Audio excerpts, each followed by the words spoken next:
UP के बाद अब छत्तीसगढ़ में बुलडोजर को लेकर काफी हलचल दिखाई दे रही है। अभी बीजेपी की सरकार सत्ता पर ठीक से आई भी नहीं और छत्तीसगढ़ में बुलडोजर की एंट्री हो चुकी है। बीजेपी का कहना है कि रायपुर में सिर्फ झांकी है, पूरा प्रदेश बाकी है। वहीं कांग्रेस इसे विध्वंस का प्रतीक मान रही है। देखिए रायपुर से हमारे संवाददाता नितिन मिश्रा की यह खास रिपोर्ट।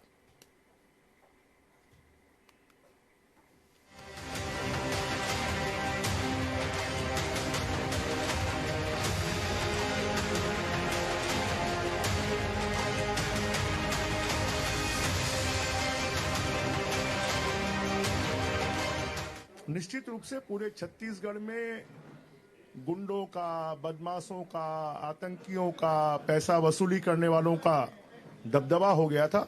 उस दबदबे को समाप्त करने का काम भारतीय जनता पार्टी का शासन करेगा। ये वही विधायक बृजमोहन अग्रवाल हैं, जिन्होंने चुनाव प्रचार के दौरान एक हमले के बाद अपनी जान को खतरा बताया था।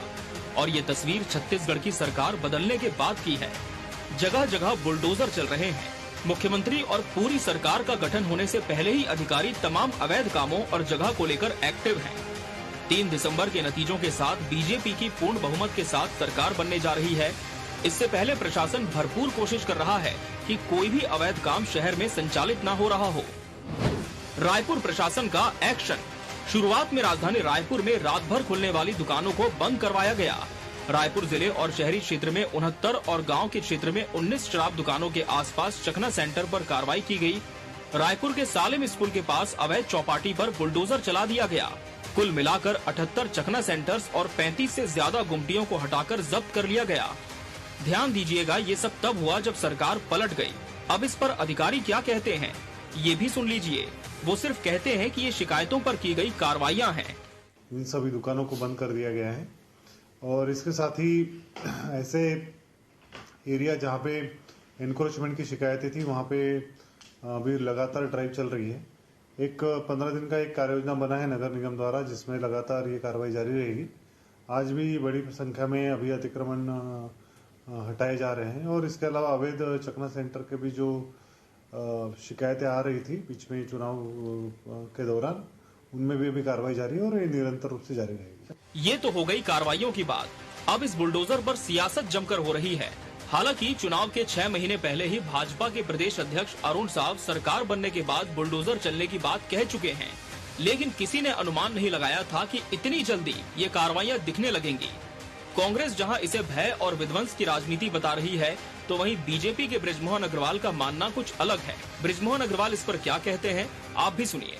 देखिए, जिन लोगों ने भी शासन प्रशासन का दुरुपयोग कर अपनी दादागिरी के दम पर अतिक्रमण कर अपने कमाई का धंधा बना लिया है, कानून का राज स्थापित होगा। जिन लोगों ने भी गलत काम किया है उसके ऊपर में कार्रवाई होगी और ये कार्रवाई लगातार चलती रहेगी। सरकारें बदलती हैं तो अधिकारी कुछ अति स्वामी भक्ति और ओवर एक्टिंग भी करते हैं। वही प्रक्रिया फिर चालू हुई है। जहाँ तक बुलडोजर का सवाल है, तो मैं फिर इस बात को आगाह करता हूँ, इस बात को दोहराता हूँ कि इस देश में बाबा साहब ने एक संविधान बनाया था। हमारा प्रजातांत्रिक देश है। बाबा साहब के संविधान के हिसाब से, कानून के हिसाब से यहाँ पे प्रशासन और शासन चलता है। बुलडोजर भय और आतंक का प्रतीक है। आप कानून का पालन करवाइए।